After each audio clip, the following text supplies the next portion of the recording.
wabarakatuh. Perkenalkan, nama saya Rani Siva Suradiraja NPM 1419247. Kali ini saya akan mempresentasikan penelitian saya yang berjudul Tanggung Jawab Pengurus Yayasan Aksi Cepat Tanggap terhadap penyalahgunaan dana ditinjau dari KUH Perdata dan Undang-Undang Nomor 28 Tahun 2004 tentang yayasan. Pada penelitian ini saya dibimbing oleh dosen pembimbing saya, yaitu Profesor Dr. Neni Srimaniati SHM dan juga CO pembimbing saya Dr. Arif Firmansyah SHM dan juga dosen penguji saya Profesor Dr. Toto Thohir SHM. Dan ini latar belakangnya: pertama, menurut pasal 1653 KUH Perdata terdapat 3 golongan badan hukum, yaitu badan hukum yang didirikan pemerintah, yang diperbolehkan pemerintah, dan diakui pemerintah, yaitu badan hukum yayasan. Yayasan merupakan badan hukum yang mempunyai tujuan tertentu bersifat sosial dan keagamaan dan tidak mencari keuntungan. Yayasan sudah ada sejak dulu, namun keberadaannya hanya berlandaskan pada hukum kebiasaan dan jurisprudensi putusan Hugen-Rechtshof tahun 1884 dan putusan MA tanggal 27 Juni 1973, yang kemudian secara khusus dibuat peraturan pada Undang-Undang Nomor 16 Tahun 2001, kemudian dirubah lagi melalui Undang-Undang Nomor 28 Tahun 2004 tentang yayasan. Selanjutnya, yayasan mempunyai kekayaan sendiri. Selain itu, menurut pasal 26 ayat 2 Undang-Undang Yayasan Nomor 28 Tahun 2004, kekayaan yayasan dapat diperoleh dari beberapa sumber seperti wakaf, hibah, dan sumbangan. Terkait dengan sumbangan atau banyak yang menyebutnya dengan kata donasi, ini diatur dalam PP Nomor 29 Tahun 1980. Yang lebih lengkap pada pasal 6 ayat 1 menyatakan bahwa pembiayaan usaha pengumpulan sumbangan sebanyak-banyaknya 10% dari hasil pengumpulan sumbangan yang dikumpulkan. Maksudnya adalah setiap instansi atau yayasan yang melakukan sebuah donasi itu hanya boleh mengambil 10% dari hasil donasi untuk dijadikan operasional yayasan. Seperti pada kasus ACT atau Aksi Cepat Tanggap, Yayasan ACT merupakan yayasan yang bergerak pada bidang sosial dan kemanusiaan yang berfokus pada membantu umat muslim yang tertimpa bencana, konflik maupun kemiskinan.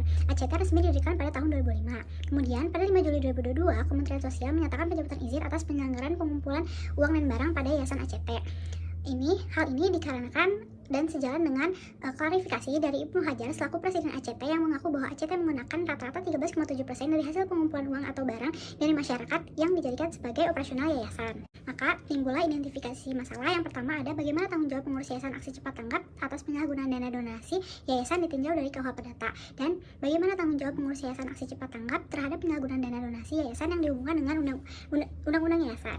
Pada penelitian ini, pendekatan yang digunakan adalah pendekatan hukum yuridis normatif, spesifikasi deskriptif analisis, jenis datanya adalah data sekunder, teknik pengumpulan data yaitu studi kepustakaan, dan metode analisis yang digunakan adalah yuridis kualitatif. Pada hasil penelitian, pada kasus ACT ini, penyalahgunaan dana ini memenuhi kriteria pasal 1365, yaitu adanya suatu perbuatan yang aktif, menentukan, yaitu menyerap dana. Kedua, perbuatan melawan hukum, melanggar pasal 6 ayat 1 PP Nomor 29 Tahun 1980. Ketiga, terdapat kesalahan berupa kesengajaan menyerap dana operasional melebihi batas tanpa adanya pembenar atau pemaaf.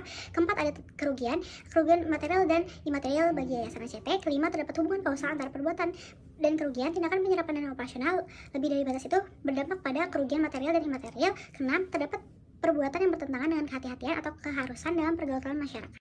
Maka perbuatan itu menimbulkan tanggung jawab bagi pengurus Yayasan ACT, khususnya pembina Yayasan ACT yang berdasarkan prinsip liability based on fraud.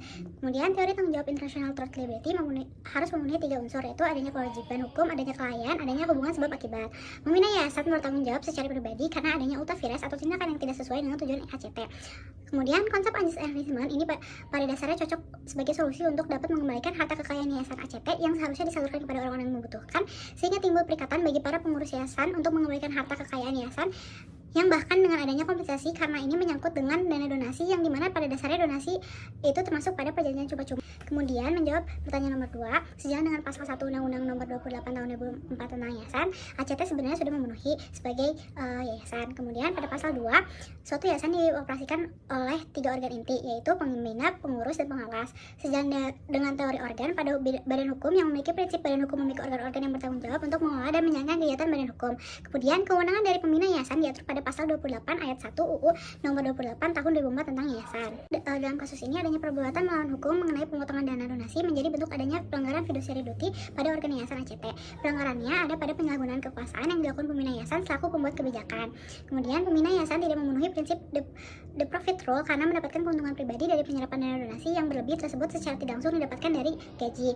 Kemudian pada pasal 35 ayat 5 menyebutkan apabila ada pengurus yayasan yang tidak menjalankan tugas sesuai dengan ketentuannya mengakibatkan kerugian pada yayasan, wajib bertanggung jawab penuh secara pribadi. Maka dari itu pembina yayasan selaku orang yang membuat kebijakan itu harus bertanggung jawab secara pribadi. Kemudian sebesar 3,7% dari batas maksimal ini juga melanggar pasal 5 ayat 1 yayasan, di mana dana tersebut dapat dikatakan adanya pengalihan dana yang terafiliasi kepada pembina, pengurus, dan pengawas yayasan yang gunanya bukan untuk mencapai tujuan yayasan. Kesimpulannya, tanggung jawab hukum pengurus yayasan timbul karena adanya perbuatan melawan hukum 1365. Pembina yayasan selaku orang yang membuat kebijakan tentang besaran penyerapan dana ini harus bertanggung jawab dengan dasar prinsip liability based on fault dan bertanggung jawab sepenuhnya ditanggung pribadi karena ada Undang-Undang Yayasan Nomor 35 Ayat 5. Kemudian konsep Angels Agreement dianggap menjadi salah satu solusi pada kasus ini.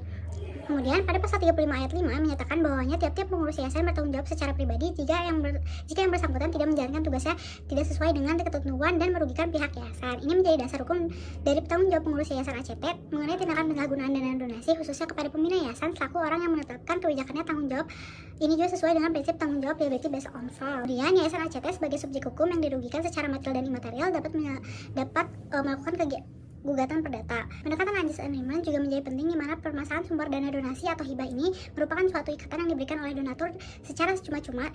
Tidak jelasnya kontraktual antara korban yaitu yayasan ACT dengan para pengurus yayasan ACT dapat teratasi karena pada dasarnya pengurus yayasan ACT yang melakukan penyalahgunaan dana yayasan tidak berhak menerima sehingga timbul suatu perikatan untuk mengembalikan harta kekayaan tersebut. Kemudian saran bagi pengurus atau organ yayasan lainnya untuk lebih memahami mengenai tugas dan wewenang dari organ yayasan yang sesuai dengan undang-undang yayasan untuk menaati aturan tersebut karena pada dasarnya adanya yayasan merupakan badan hukum non-profit. Kemudian saran kepada Kementerian Sosial selaku instansi yang memberikan izin terhadap yayasan atau instansi yang melakukan PUB lebih selektif dalam memberikan izin PUB. Sekian pemaparan saya hari ini, terima kasih.